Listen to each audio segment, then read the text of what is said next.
Asan mo kayo? Ito na. D13.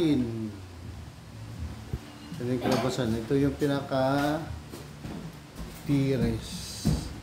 Ito yung bahay namin, guys. Ito yung bahay namin. Sabi ni Yung, ito daw yung bahay niya. Yan, ganda. Ito yung pinaka sala ng taas, kwarto. Yan, ito pinaka kwarto. Bintana.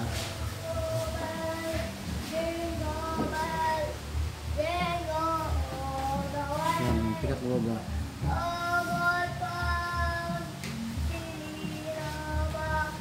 Mga 2 araw o 3 araw to. Tapos na yung mga pintura na lang.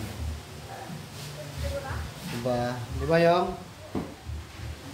Yung, dito daw siya titira.